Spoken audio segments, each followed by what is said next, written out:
화요일의 명인들의 복귀 출발하도록 하겠습니다. 김근우입니다. 자, 어제 굉장히 좋은 소식이 있었고 실제로 어제 증시는 저도 똑같이 느꼈습니다. 굉장히 기분 좋은 하루가 지나갔다라면 오늘부터는 다시 본격적인 증시에 우리가 갖고 있었던 고유 모멘텀과 또 글로벌에서 갖고 있는 모멘텀이 좀 중간에서 마찰 지점이 발생하는 이런 형태가 오늘 보여줬다라고 저는 좀 개인적으로 보고 있습니다. 그래서 저는 증시가 정상화 방향으로 갈 가능성이 매우 높은데 그럼 그 사이에서 우리가 어떻게 증시를 해석해야 되는지 그리고 지금 앞에 있는 증시 이번 주 다음 주에는 또 어떻게 바라봐야 되는지 전략까지 좀 간단하게 이야기 드리는 시간까지 가져가 보도록 하겠습니다.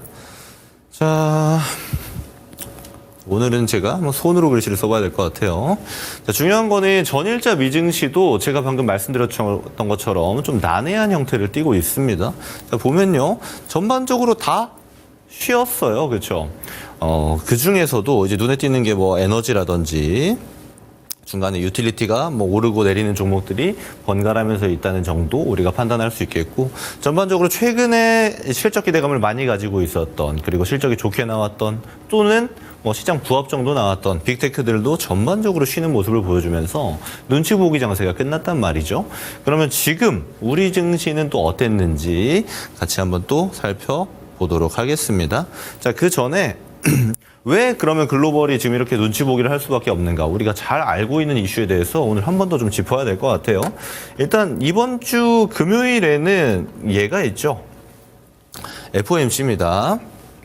근데 지금 시장 이제 CME 시카고 상품거래소 기준인데 사실상 25bp 인하 가능성이 거의 98%입니다. 지금 동결 가능성이 조금 떠 있긴 합니다만은 자, 그러면 왜 지금 25bp 인하 가능성으로 굳혀지는가를 살펴봐야 되는데 최근에 나왔던 데이터들을 볼 필요가 있어요. 일단 제가 큰 골자 두 개만 생각하라고 하셨죠. 경기 지표 볼 때는 고용. 자, 두 번째는 물가였습니다. 그리고 이걸 총합적으로 볼 수 있는 게 경제 성장률 같은 걸 볼 수 있는데 일단 큰 골자 두 개만 딱 봅시다. 그럼 고용이 지금까지 어땠는가를 보게 되면 자, 지난주 데이터를 보게 되면은 이제 고용 보고서가 나왔는데 고용 보고서 내용이 어땠죠? 일단 쇼크였습니다. 왜냐하면 신규 고용 숫자가 시장 컨센치는 한 10만에서 11만 정도 비농업이 찍힐 것으로 봤는데 결과를 보게 되니까 어땠죠? 12,000명 이렇게 나왔어요. 근데 여기에는 제가 공개 방송에서도 좀 짚어드렸습니다만 허리케인이라든지 또는 미국의 파업이 본격적으로 좀 꾸준히 이루어졌던 내용들, 변수가 많이 포함되어져 있기 때문에 아무래도 우리가 단순히 수치로만 계산하기에 그럼 고용 쇼크로만 판단해야 되는가를 판단하게 되면 오히려 좀 미스일 수 있다. 제가 그렇게 말씀을 드렸죠. 왜냐하면 그 근거가 되는 게 실업률이었습니다. 이번에 10월 실업률을 보게 되니까 4.1% 시장 컨센치 그대로 부합했거든요. 자, 그래서 고용 결과치로 보니까 심플하게 보면 어때요? 괜찮네 정도가 나오는 겁니다. 자, 그리고 지금 물가 데이터 제가 PC도 짚어드렸고 전반적으로 짚어드리는데 어떻죠? 물가도 무난무난해요.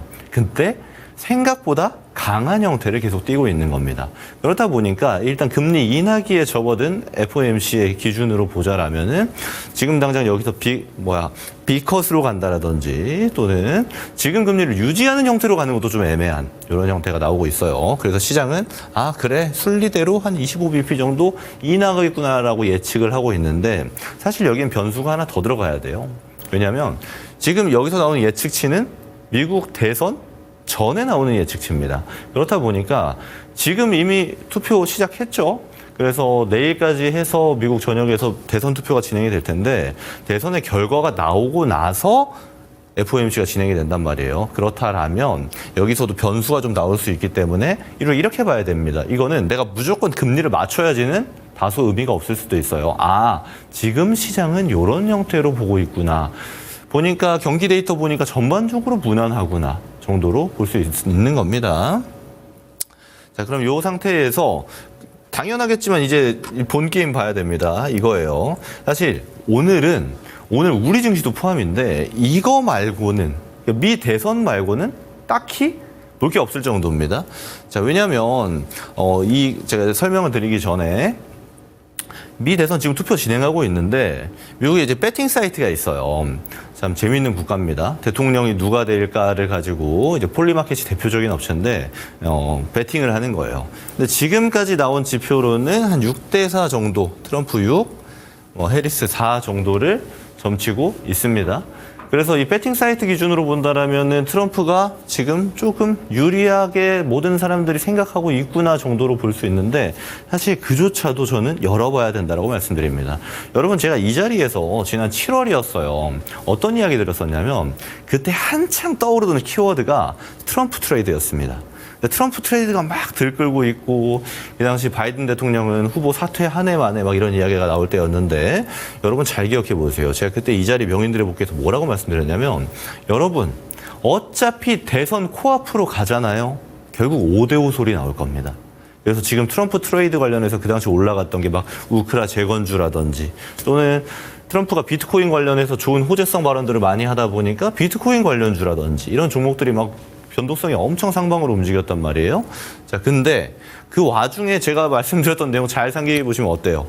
그때 올라갔던 종목들 전반적으로 다 내려와 있습니다. 자, 그래서 이 정치 테마주는 제가 웬만하면 건드리지 않는 게 좋고 오히려 거시 관점에서 트럼프가 관련되면은 예를 들면 우리나라 호재성을 띠고 있는 거는 조선이라든지 방산, 수주 산업들이 좀 호재를 받을 수 있고 해리스가 된다라면 단기적으로 신재생이라든지 또는 뭐 2차 전지처럼 친환경 관련된 기업들이 좀 주목을 받을 수 있다. 근데 물론 이건 단기적이고 결국 이들 중 누군가 대통령이 된다라면 그 이후에 결정될 요소들이 많기 때문에 거기에 매몰돼서 투자의 반경을 가져가서는 절대 안 된다고 말씀드렸죠. 잘 기억하실 거라고 봅니다. 그리고 지금 배팅 사이트에서나 이제 4대 6이 나왔지. 이제 언론에서 보게 되면 제가 지금부터가 이제 중요한 건데 언론에서 보게 되면 어때요? 5대5입니다. 5대5. 제가 요거 데이터를 좀 보고 얘기를 드리면은 우리가 이 미국 대선에 대해서 뭐 모든 구조를 다 알 필요는 없습니다. 근데 이 부분에 대해서 좀 어려워하시는 분들도 있기 때문에 제가 간략하게만 좀 설명을 드릴게요. 지금 5대5 점쳐지는 거는 왜 그렇냐 하면은 자, 색깔이 칠해져 있죠. 파란색도 있고 빨간색도 있습니다. 자, 미국은 승자 독식 선거 구조입니다. 이거 다들 알고 계시죠? 또 모르시는 분들은 잠깐 들어보시면 됩니다. 그렇기 때문에 뭐가 있냐? 예를 들어서 텍사스의 선거인단이 지금 숫자가 나오는 게 40명입니다. 자, 그럼 이 40명이라는 숫자는 우리가 어떻게 판단하는 거냐면 우리가 투표하는 건 이들한테 투표하는 거예요. 그래서 40명의 선거인단 중에는 예를 들어서 21명은 친민주당일 수가 있고 예시입니다. 19명은 뭐 친트럼프라고 봅시다. 그러면 우리가 이 40명한테 투표를 해요. 아, 오케이. 우리는 뭐 카멜라 해리스를 찍고 싶어. 나는 아니야. 트럼프를 찍고 싶어. 투표를 했어요. 근데 결국 열고 봤더니 이 40명 중에서 이 21명이 포함되어 있는 이제 친 해리스 숫자가 나온 겁니다. 그러니까 더 많은 투표가 발생한 거예요. 그랬을 때 뭐가 되냐면 여기는 40표가 다 해리스한테 들어가는 겁니다. 그래서 이 승자 독식 구조인데 이 형태를 띠고 있다 보니까 완전히 맞추기가 사실 쉽지 않아요. 우리나라는 뭐 여론조사하고 각각의 투표권을 다 행사할 수 있지만 직접 투표로서 상당히 간접적이다라는 겁니다. 그래서 이렇게 승자 독식 구조다 보니까 색깔이 어느 정도 칠해져 있는 지역 있죠. 이쪽 지역에는 이 양 후보가 안 갑니다. 유세 잘 안 가죠. 왜요? 가든 안 가든 어차피 여기 있는 표는 워싱턴 주주 같은 경우는 대부분 이제 해리스 친민주당이 되니까 다 가져올 수 있단 말이에요. 그래서 어디로 가느냐? 이 중간이라고 볼 수 있죠. 검정색으로 표시가 되어져 있고 노란색 글씨로 써 있는 곳이 경합지입니다. 보통 여기서 갈리는 곳에서 다수 득표가 돼서 여기는 선거인단을 흡수하는 후보가 대통령이 되었기 때문이죠.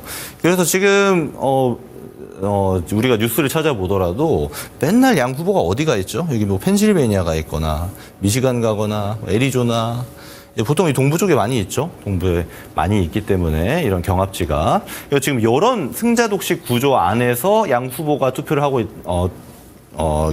경선을 하고 있다라고 보시면 되고 중요한 거는 지금부터 우리가 해야 되는 전략은 누가 되겠구나를 가지고 배팅을 하는 형태는 끝났습니다. 지금부터는 누가 되든 상관없는 전략이 좀 필요하고 그런 형태를 갖고 있는 포트폴리오 구성이 우리한테는 필요하다라는 거예요. 제가 이거 구조 얘기 드렸던 거는 왜 그러냐면 이거 되게 어려워하시는 분들 많아서 간략하게만 좀 설명을 드렸습니다. 그렇다 보니까 전일자 미증시도 그렇고 우리 증시도 전반적으로 쉬어가는 분위기가 나타났던 거라고 얘기를 드릴 수 있고요. 자, 그리고 매크로 지표 간략하게 좀 짚고 넘어갈 건데 10년물 국채금리입니다. 최근에 이제 트럼프 당선 확률이 좀 올라간다는 배팅이 많았고 그 배팅을 떠나서 실제로 증시도 그렇게 받아들이면서 트럼프 트레이드 키워드와 함께 쭉 10년물 국채금리가 상승을 했어요. 근데 최근에 열고 보니까 아닌데 해리스가 될 수도 있겠는데 하는 그림이 그려지면서 다시 고가권에서 내려왔습니다. 지금 4.3에서 움직이고 있는데 어떤 형태냐면 얘도 결국 저는 안정세로 갈 거라고 봐요. 안정세 레벨은 이 4.3 밑에입니다. 맥시멈 4.3으로 저는 보고 있는 거예요. 그래서 이것도 아무래도 우리 증시도 그렇고 뭐 미국 증시도 그렇고 당연하겠지만 부담을 느끼는 형태입니다. 금리 인하인데 왜 10년물이 위로 튀는 거야 라고 얘기가 나올 정도로 상당히 부담스러운 위치인데 이게 정상화가 발생해야 된다라고 제가 3주째 지금 얘기를 드리고 있죠. 근데 이것도 저는 이 대선이 끝나는 타이밍과 맞춰서 전반적으로 낙폭이 나올 가능성이 상당히 높다라고 보고 연계되어져 있는 게 달러 인덱스죠. 달러 인덱스도 똑같습니다. 상방으로 쭉 가다가 이제 고점 찍고 좀 조정이 나오고 있는 형태 이렇게 나오고 있는데 이 데이터를 가지고 우리는 판단하는 게 사실 보다 쉽습니다. 왜냐면요, 이 매크로 지표는 거짓말을 잘 안 해요.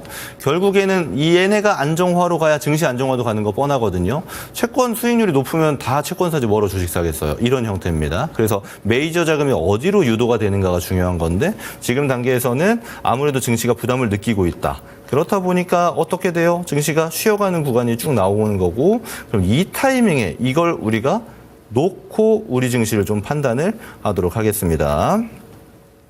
자, 글로벌 잠깐만 체크하고 갈게요. 지수를 보게 되면은 우선 제가 이걸 가지고 여러분들이 포트 업종이라든지 글로벌에 어떤 모멘텀 추정해야 되는지를 좀 말씀드리는데 보겠습니다. 다우존스 같은 경우는 조정세가 좀 나왔다가 반등 나왔다가 다시 좀 조정 구간으로 들어가고 있는데 이 정도만 보시면 돼요. 제가 항상 말씀드리지만 어디 이동평균선 맞았다, 지지 나온다, 뭐 저항된다 이렇게 하면은 보다 분석이 어려워집니다. 고점대로 쭉쭉쭉쭉 가다가 고점에서 이 정도 조정이 좀 발생했구나. 이렇게만 봅시다. 왜냐하면 다른 거랑 비교를 하면서 보면 되거든요. 자, 이 상태에서 S&P 500 볼게요. 방금 봤던 다우존스보다는 다소 좀 괜찮죠. 조정이 좀 나오고는 있는데 이 정도 레벨이면은 괜찮구나. 왜냐하면 다우존스랑 S&P 500은 이제 업종이 겹치는 게 있고 겹치지 않는 게 있습니다. 대표적으로 다우존스는 뭐 원전이나 에너지 또 전통산업이라든지 유틸리티, 인프라가 들어가 있다면 바이오 포함해서요. S&P 500은 오히려 기술주에 포함되어 있는 애들도 존재하기 때문에 더욱더 그렇다라는 점 참고로 볼 수 있겠고요. 여기서 나스닥 보겠습니다. 나스닥도 신고가 레벨 갔다가 좀 조정받고 괜찮아지고 있어요. 자, 그러면 이 세 개를 비교해 보면 어떻죠? 지금 전반적으로 변곡점입니다. 제가 한 2주 전에 얘기했던 거랑 완전 다르죠. 그때는 다우존스가 메인이었고 다우존스에 편입되어져 있는 섹터들, 바이오라든지 유틸리티, 인프라가 굉장히 강했다라면 물론 우리 증시는 좀 쉬어갔던 경향이 강했기 때문에 많이 느껴지진 않았지만 글로벌에서는 다시 한번 기술주가 많이 쫓아오고 있는 형태를 느낄 수가 있는 겁니다. 자, 이 정도만 보고 우리 증시로 바로 넘어가도록 할게요. 자, 그래서 오늘 우리 증시는 어땠는데요? 라고 물어보시면 좀 특이할 겁니다. 왜냐하면 최근이랑 완전 달라요. 자, 금투스 얘기도 할 거니까 참고로 보실게요. 코스피 같은 경우 마이너스 0.47입니다. 자, 그리고 코스닥 같은 경우 마이너스 0.3. 좀 빠졌어요. 조정세입니다. 그렇죠? 근데 위에 상승하락 종목수 한번 볼게요. 최근이랑 좀 많이 다를 거예요. 최근은 지수가 올라가더라도 하락 종목수가 훨씬 많았던 경우가 많았습니다. 지금은 어때요? 오히려 상승 종목수가 합쳐보면은 약 한 1,450개 정도 상승을 해줬고 하락 종목수를 보게 되면은 한 1,000개 정도. 지수는 내려갔는데 상승 종목수가 더 많은 겁니다. 이거 반대로 보면 뭐죠? 돈이 한번 돈 거예요. 어디로? 지금까지 대형주에 굉장히 국한되어져 있던 수급이 점점 작은 종목들로 옮겨갔다는 겁니다. 왜요? 자, 지수가 내려간다는 건 지수는 시가총액을 추종하기 때문에 시가총액 큰 종목들은 내려갔다는 얘기고요. 상승 종목수가 많다라는 얘기는 뭐죠? 지금까지 많이 소외됐던 업종들, 많이 소외됐던 중소형주가 올라왔다는 겁니다. 그럼 이걸 다른 말로 표현하면은 최근 증시랑 완전 다르게 됐고 돈이 한번 돌고 있다라는 형태고요. 이거는 사실 굉장히 긍정적인 겁니다. 왜냐하면요. 제가 금투세랑 같이 말씀드릴 건데 거래대금이 아직 안 돌아왔단 말이에요. 자, 어제자로 제가 금투세 이거 거래대금 얘기하면서 금투세가 해결되면 실타래처럼 대금도 풀릴 가능성이 높고 그랬을 때야 우리 증시는 랠리가 나올 가능성이 높다라고 말씀드렸는데 아직 대금 안 돌아왔습니다. 오늘 코스피 기준 거래대금 7조 5천억이에요. 제가 기준 뭐라고 했죠? 10조입니다. 10조 위에서 노느냐 10조 밑에서 노느냐를 가지고 증시 레벨을 평가할 수 있다라고 얘기 드렸는데 아직은 증시가 원활하게 정상화된 건 아니에요. 근데 이 부족한 대금 가지고도 한번 돌고 있다라는 겁니다. 이거는 상당히 시사하는 바가 크고 이거는 저는 전반적으로 당연하겠지만 금투세 해결이 나오고 나서 이런 모습이 나오고 있다라고 봐요. 그래서 글로벌이 쉬고 있으니까 우리 증시가 쉬는 거야 뭐 어쩔 수 없습니다. 그거는 뭐 우리 증시만 쉬는 게 아니고 글로벌이 다 그러고 있기 때문에. 근데 그걸 떠나서 우리 개별적으로 갖고 있었던 악재 아닌 악재였던 금투세가 해결이 되니까 괜찮아졌다. 괜찮아지는 국면으로 들어가고 있다라고 볼 수가 있는 겁니다. 자, 그래서 요거 간단하게만 짚어드릴 건데 어제 요 얘기가 나왔어요. 사실 민주당의 이재명 당대표가 이런 이야기를 했고 이 이야기 이후에 증시는 바로 상승 랠리가 나왔잖아요. 그거를 토대로 우리가 어느 정도 앞으로 증시를 유추할 수가 있는 겁니다. 저는 그래서 사실 타이밍이 조금 아쉽긴 해요. 만약에 이거를 이번 주 후반부나 또는 아예 좀 일찍 하던가 아니면 아예 다음 주 초반 정도를 진행했으면은 좀 더 괜찮은 결과가 나오지 않을까 싶었는데 발표하고 이제 우리 증시 출발해도 돼 하는 타이밍에 이제 글로벌 증시 쉬어야 되는 타이밍이 겹치다 보니까 좀 그렇다라고 보고요. 그래서 우리 증시가 전반적으로 완전 나쁜 형태만 가지고 있는 건 아니다라고 볼 수가 있는 겁니다. 그래서 뭐 하나 지표를 가져왔는데 ADR입니다. ADR 제가 종종 짚어드리잖아요. 이제 코스피 같은 경우를 기준으로 놓고 코스닥은 아무래도 코스피를 추종한다. 그래서 그런 형태를 기준으로 놓고 보면 된다라고 말씀드리는데 이 ADR 지표는 뭐냐면 간단하게 보시면 됩니다. 이 100% 있죠? 이 100%가 기준이에요. 자, 100보다 아래로 내려가면 뭐예요? 과매도입니다. 과매도. 너무 많이 팔았네. 이 소리고요. 100보다 위로 가면 자, 과매수입니다. 근데 이 정도를 보고 어떻게 판단하시면 되냐면 한 120 정도 되면은 과매수, 한 80까지 내려오면 과매도다 이렇게 보시면 돼요. 그럼 ADR이 무슨 지표인데요? 왜 숫자 이렇게 들어가는데요? 얘네는 상승 종목수 대비 하락 종목수입니다. 그럼 상승 종목수가 5개, 하락 종목수가 5개 나오면 100이 되는 거예요. 그럼 상승 종목수가 더 많으면 120이 되는 거고 하락 종목수가 많으면 80이 되는 겁니다. 자, 그럼 이 기준을 가지고 지금 우리가 볼 건데 어딨나요? 네, 이제 막 80 넘어갔습니다. 무슨 말이냐? 과매도권이었어요. ADR 기준으로 우리는 개별주들, 소외주들은 안 그래도 소외받는데 더 소외가 되고 있었고 그리고 이를 통해서 증시 레벨이 내려가게 되니까 소외주들을 가지고 있던 분들은 아무래도 증시에 대한 박탈감이 굉장히 커지는 단계. 그래서 ADR은 보통 투자 심리를 나타내는 지표로 많이들 쓰는데 어떤 이야기 드리고 싶은 거냐? 지금 투심이 완전 무너진 단계라고 보시면 됩니다. 그래서 주식하시는 분들의 대부분이 손실 중인 게 거의 당연할 정도의 레벨이다라고 보시면 되고요. 자, 그리고 이 상태에서 제가 이 코스피를 기준으로 보고 코스닥이 추종한다고 말씀드렸잖아요. 코스닥은 더해요. 그렇죠? 조금 올라온 것 같은데도 아직 80도 안 됩니다. 그 말인즉슨 코스닥은 초과매도권에 들어가 있다라는 게 되는 겁니다. 자, 그러면 이제 제가 드리고 싶은 얘기는 하나가 되는 거예요. 아, 증시 레벨 보니까 엄청나게 낮구나. 그리고 ADR 지표를 보니까 초과매도권이구나. 투자 심리도 완전 무너졌구나. 그러면 이제 다음 사이클은 어디로 갈 것인가요? 그랬을 때 뭐 당연히 지금 글로벌에서 좀 쉬어가는 구간이니까 시기상의 문제는 존재하겠습니다만 당연히 뭐 다 보여주고 있죠. 이 차트가. 내려오면 코스피 기준으로 보시는 게 좋아요. 내려왔어요. 자, 80 밑으로 내려왔습니다. 결국 120까지 올라갑니다.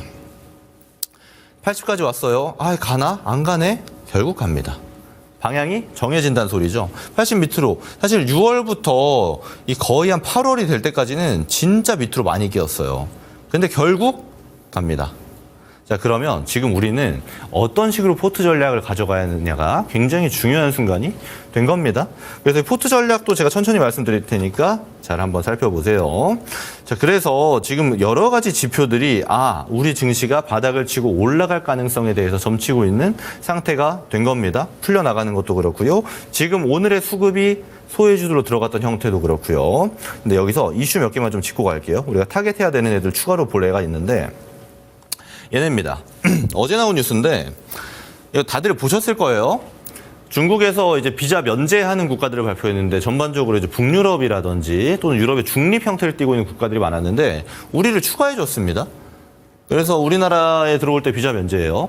중요한 거는 이제 작년에 시행했던 정책이 올해 말까지 진행되는 게 수수료도 25% 할인해 주죠. 그것까지 포함하게 되면은 아무래도 중국인들이 한국에 들어오는 게 굉장히 수월해진 게 발표가 된 겁니다. 그래서 어제 이를 통해서 애들이 종목들이 막 움직였는데 어떤 애들이 움직였는지 좀 같이 살펴볼게요.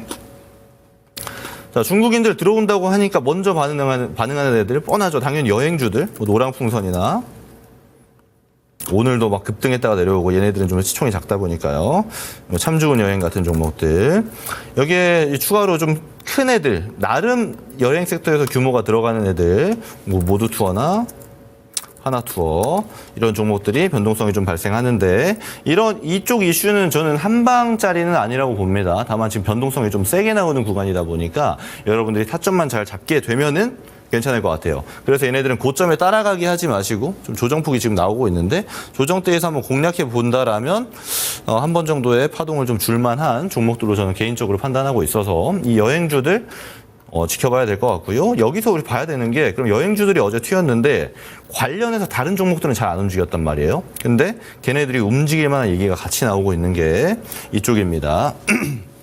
오늘 이야기가 나온 건데 이제 중국에서 전국인민대회 상무위가 개막했습니다. 얘는 뭐 하는 거냐면 예산 편성할 수 있어요. 그러니까 돈을 어떻게 쓸 건지 계획할 수 있는 조직입니다. 그래서 여기 보시죠. 중국 중앙정부의 부양정책을 승인할 수 있는 권한을 가진 전국인민대표대회. 자, 전인대가 그러면 이제 시작했고 8일까지 진행됩니다. 여기서 이제 발표가 나올 가능성이 높은 게 제목부터 타이틀 달려있지만 경기부양책이 추가로 나올 것인가 안 나올 것인가예요. 물론 이게 8일 돼야 결과 알 수 있습니다. 그전에는 추정치예요.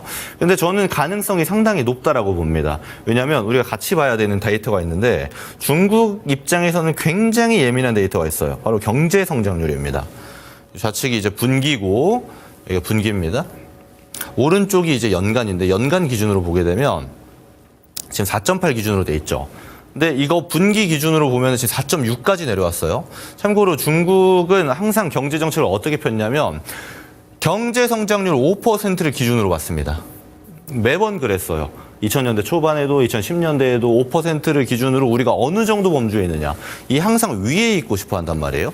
근데 지금 굉장한 위기입니다. 중국에서는. 그래서 이거를 타파할 수 있는 정책들이 나올 가능성이 굉장히 높다라고 저는 보는 거고 우리 증시가 안 그래 보이지만 중국의 의존도가 상당히 높습니다. 특히 지금 소외 업종 중에 유틸리티라든지 또는 소비재 쪽, 또 산업재 쪽도 보게 되면 중국에 대한 의존도가 상당히 높아요. 그럼 이랬을 때 우리가 지금 소외 업종을 공략하시는 분들, 또 들고 있는 분들이 많이 계시지는 않겠지만 전반적으로 증시가 올라오려면 소외되어 있는 업종도 같이 올라와야 아무래도 상방 랠리가 좀 편하게 진행될 가능성이 높거든요.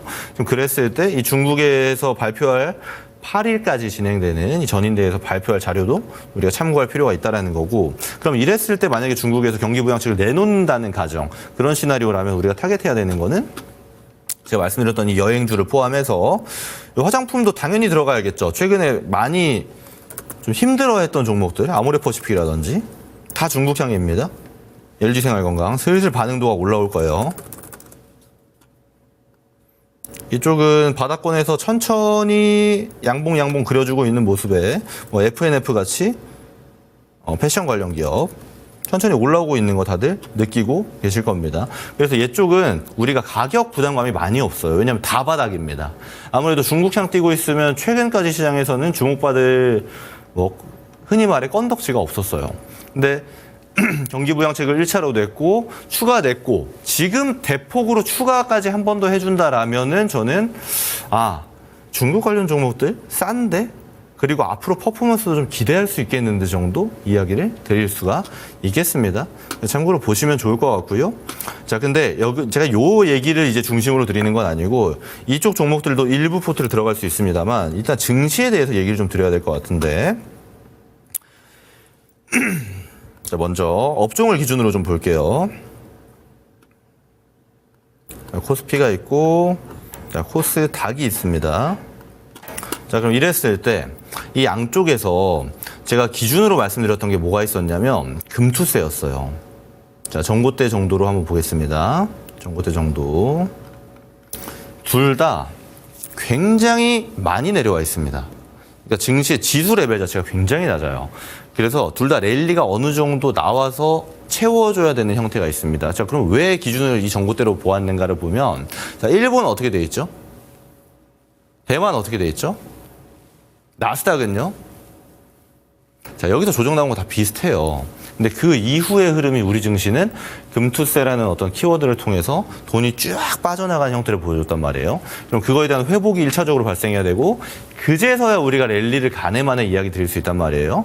그랬을 때 우리가 이거 지수 채우려면 업종 뭐 봐야 되는가가 중요하잖아요. 그걸 포트에 타겟을 해야 이게 지수 올라갈 때 내가 포모를 느끼냐 안 느끼냐 수익을 보냐 마냐를 이야기할 수 있기 때문에 이 지점은 사실 저는 뻔하다고 봅니다. 뻔하다고 봐요. 왜냐하면 전체 업종에서 시총 많이 차지하고 있는 건 딱 3개밖에 없습니다. 자, 반도체고요. 자, 여기에 2차 전지, 플렉스 바이오 이쪽밖에 없거든요. 제가 이거는 공개 방송에서도 한 번씩 짚어드립니다만 뭐가 있냐면 그냥 움직임만 봐도 최근에 가장 강했던 섹터는 바이오였습니다. 그리고 실제로 저도 이쪽 타겟을 많이 했기 때문에 지금 시장이 좀 어려운 측면에서도 그다지 어렵지 않았죠. 자, 근데 우리가 봐야 되는 게 여기서 우선순위를 두셔야 돼요. 왜냐하면 이쪽 3개 중에 선택은 무조건 해야 됩니다. 왜요? 이제 지금 금투세가 폐지가 됐고 불확실성이 어느 정도 해소가 되는 와중에 우리 증시만 레벨이 낮아요. 레벨 맞춰야 되는데 지수 레벨 맞출 수 있는 섹터는 이거 3개밖에 없다. 어디 타겟할 거냐. 이거에 대해서 제가 좀 얘기를 드려야 되는데 자, 오늘 시간이 좀 많이 부족합니다. 요거는 제가 다음 공개 방송에서 한 번 더 좀 짚어드리도록 하겠습니다. 자, 이제 오늘 할 얘기가 많았는데 시장 얘기를 하다 보니까 좀 이렇게 된 것 같아요. 자, 내일자로 제가 오후 4시에 또 공개 방송 진행합니다. 매주 월수금 김근우의 근본투자 유튜브에서 여러분들께 포트 전략이라든지 섹터, 종목의 전략 말씀드리고 있는데 내일도 제가 이어서 어떻게 구상할지 포트 전략 저는 어떻게 보고 있는지 어디를 우선순위로 보고 있는지에 대해서 여러분들께 말씀드리는 시간 오후 4시부터 1시간 정도 진행할 예정이니까 유튜브 참고하셔가지고 내일 함께 하셨으면 좋겠습니다. 자, 오늘은 제가 시간상 여기까지만 하고 인사드리도록 하겠습니다. 전 매주 화요일 날 명인들의 복귀에서 여러분들께 시장의 중심이 되는 이야기를 드리는 토마토의 김근우입니다. 시청해주셔서 고맙습니다.